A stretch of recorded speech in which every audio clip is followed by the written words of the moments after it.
आज हम इस सीरीज के एपिसोड 3 को देखेंगे। क्लास के अंदर रैंतारो और ओसामी की हालत बहुत ज्यादा खराब हो रखी है क्योंकि इनकी क्लास का एसी नहीं चल रहा है। ओसामी कहता है चलो स्टाफ रूम में जाकर एसी ऑन करवा लेते हैं। फिर इसके बाद वो दोनों स्टाफ रूम की तरफ जाने लगते हैं। ओसामी रैंतारो से कहता है हमें कुछ ऐसा करना चाहिए जिसमें हमें मजा आए। अचानक ओसामी के दिमाग में एक आइडिया आता है और वो एक्साइटेड होकर रैंतारो से कहता है इस महीने में स्पोर्ट्स फेस्टिवल भी है तो क्यों ना हम लोग इसमें पार्टिसिपेट करें और जीत जाएं। ऐसा करने में हमें सही में काफी मजा आएगा। इसके बाद स्टाफ रूम में जाकर उन्हें सूका-चान मिलता है। सूका-चान साफ कह देता है तुम दोनों स्पोर्ट्स फेस्टिवल में पार्टिसिपेट नहीं कर सकते। ये सुनते ही ओसामी को बहुत बड़ा सदमा लगता है। ओसामी पूछता है भला हम दोनों इसमें पार्टिसिपेट क्यों नहीं कर सकते। सूका-चान जवाब देता है जो भी स्टूडेंट मिड टर्म एग्जाम में फेल होगा उसे अपना नाम स्पोर्ट्स फेस्टिवल से वापस लेना होगा। ओसामी कहता है फिर हमारा पास होना तो मुझे नामुमकिन लगता है। सूका-चान कहता है तो फिर इसका मतलब तुम पार्टिसिपेट नहीं कर पाओगे। ओसामी कहता है हम पूरी मेहनत करेंगे लेकिन हमारी मेहनत के लिए तुम हमें कोई रिवॉर्ड तो दे ही सकते हो। ये सुनकर सूका-चान थोड़ी देर सोचता है और फिर कहता है अगर तुम लोग स्पोर्ट्स फेस्टिवल में जीत गए तो मैं तुम्हें आइसक्रीम दिलाऊंगा। ये सुनकर ओसामी काफी खुश हो जाता है लेकिन क्लास में जाने के बाद ओसामी अब टेंशन से पागल हो रहा है क्योंकि स्पोर्ट्स फेस्टिवल जीतने के लिए उन्हें मिड टर्म एग्जाम में पास होना होगा। मिड टर्म एग्जाम का नाम सुनते ही ओसामी की हालत खराब हो जाती है। ओसामी साकू से पढ़ाने के लिए रिक्वेस्ट करता है लेकिन साकू साफ मना कर देता है क्योंकि पिछले साल भी साकू ने रैंतारो और ओसामी को पढ़ाया था और दोनों ही फेल हो गए थे। गुस्से में ओसामी साकू से कहता है मुझे अब समझ आया, तुम चाहते हो कि हम स्पोर्ट्स फेस्टिवल में हिस्सा ना ले पाए। ठीक है, हमें तुम्हारी कोई जरूरत नहीं है। ओसामी के ये कहते ही साकू और ओसामी में काफी टेंशन हो जाती है और दोनों एक दूसरे से बहस करने लगते हैं। तभी रैंतारो के पास उसकी मम्मी का मैसेज आता है। उसकी मम्मी ने बोला है कि आज डिस्काउंट डे है और वो चाहती है कि रैंतारो वागुरी को भी इसके लिए इनवाइट करे। रैंतारो थोड़ी देर सोचने के बाद वागुरी को इनवाइट करता है लेकिन वागुरी मना कर देती है और कहती है कि वो काफी बिजी है जिस वजह से वो शॉप में नहीं आ सकती। वागुरी के शॉप में न आने से रैंतारो को अच्छा नहीं लगता लेकिन वो सोचता है भला इस वजह से मैं डिसपॉइंट क्यों फील कर रहा हूँ। तभी ओसामी कहता है हमें लाइब्रेरी चलना होगा। ओसामी स्कूल के बाहर रैंतारो को एक लाइब्रेरी में ले जाता है। वहाँ थोड़ी देर पढ़ाई करने के बाद दोनों को कुछ समझ नहीं आता कि किताब में क्या लिखा है। रैंतारो कहता है लगता है हमें साकू से मदद मांगनी चाहिए क्योंकि पिछले साल सिर्फ वही था जिसने हमारी मदद की थी। लेकिन ओसामी कहता है पिछले साल उसने हमारी काफी मदद की थी लेकिन उसके बावजूद हम फेल हो गए जिसकी वजह से मुझे अब भी काफी बुरा फील होता है। रैंतारो ओसामी को समझाता है साकू हमारी मदद करना चाहता है और वो भी स्पोर्ट्स डे में इंटरेस्टेड है लेकिन वो इस बात को एक्सेप्ट नहीं करना चाहता। ये सुनकर ओसामी थोड़ा सरप्राइज हो जाता है और कहता है क्या तुम सही में रैंतारो ही हो। रैंतारो जवाब देता है क्या फर्क पड़ता है, हमें बस जीतने पर फोकस करना है। फिर ओसामी साकू को मनाने के लिए जाने लगता है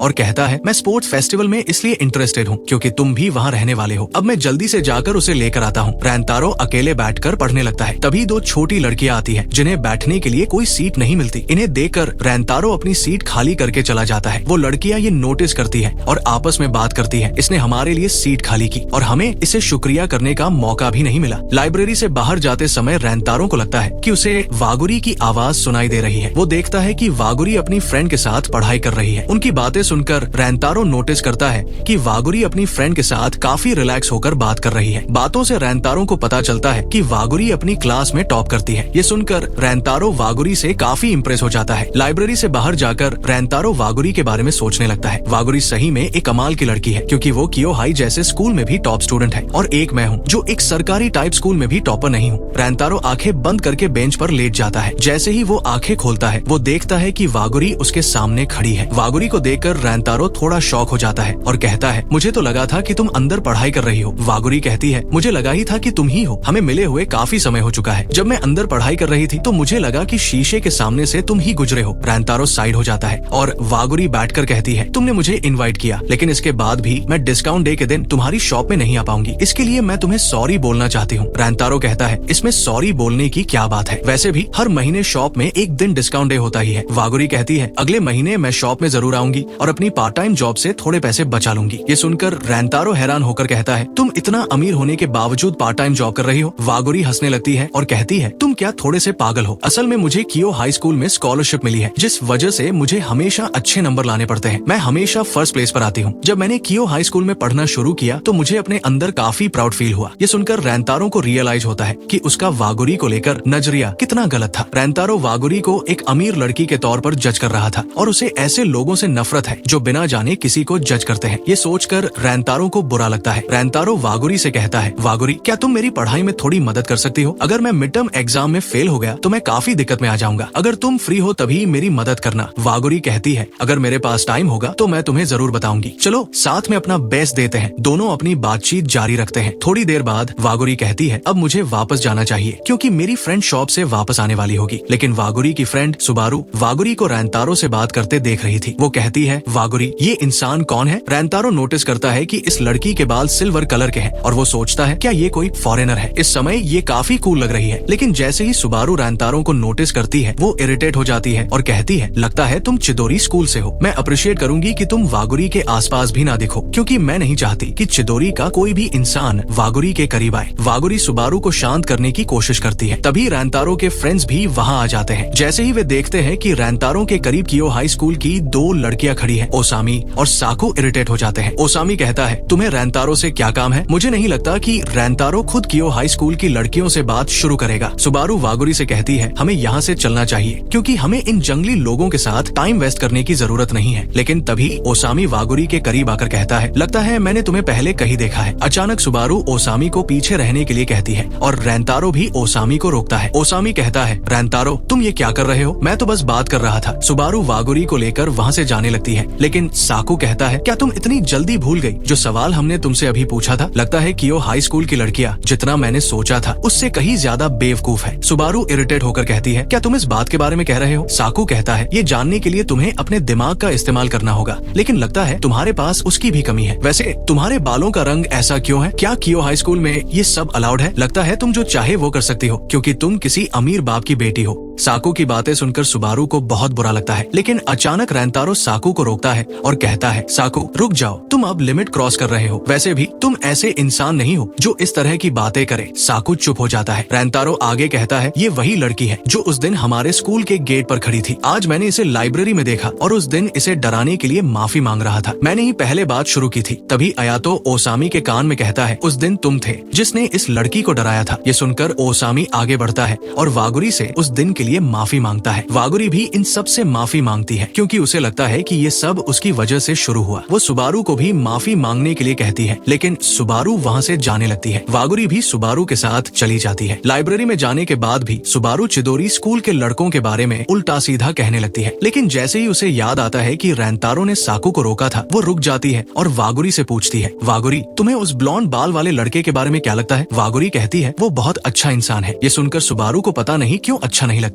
घर पहुंचने के बाद भी रैंतारो पढ़ाई कर रहा होता है, लेकिन साकू ने जो चीजें पढ़ाई थी वो उसे समझ नहीं आ रही थी। तभी वागुरी का कॉल आता है। दोनों दिन में हुए कांड को लेकर बात करते हैं और सब कुछ सॉर्ट कर लेते हैं। वागुरी कहती है, रैंतारो आज तुमने जो किया वो काफी कूल था, मुझे प्रोटेक्ट करने के लिए शुक्रिया। ये सुनकर रैंतारो शर्मा जाता है क्योंकि आज से पहले किसी ने उसे कूल नहीं कहा था। लेकिन वागुरी कहती है, मुझे माफ करना क्योंकि आजकल मैं तुमसे कुछ ज्यादा कैजुअली बात कर रही हूँ। मैं आगे से इस बात का ख्याल रखूंगी। रैंतारो पूछता है, वागुरी तुम मुझसे इतने फॉर्मल तरीके से क्यों बात करती हो? वागुरी शर्मा जाती है और कहती है, क्योंकि मैं तुम्हारी शॉप की बस एक कस्टमर हूँ। अगर मैं तुमसे ज्यादा कैजुअली बात करूंगी तो वो थोड़ा अजीब लगेगा। ये सुनकर रैंतारो को अच्छा नहीं लगता क्योंकि उसे लगता है कि वागुरी ने उसे खुद से दूर कर दिया है। वागुरी रैंतारो को सैटरडे को साथ में स्टडी करने के लिए कहती है और रैंतारो इसके लिए हामी भर देता है। लेकिन अचानक रैंतारो कहता है, अगर तुम्हें कोई दिक्कत ना हो तो तुम आगे से मुझसे ऐसे बात कर सकती हो जैसे मैं तुम्हारा फ्रेंड हूँ। वागुरी कहती है, ठीक है मैं ये बात याद रखूंगी। बातचीत खत्म होने के बाद रैंतारो सोच रहा था कि उसने ये सब क्या बोल दिया। वो बहुत एम्बेरस फील कर रहा था। दूसरी तरफ वागुरी भी नर्वस फील कर रही थी।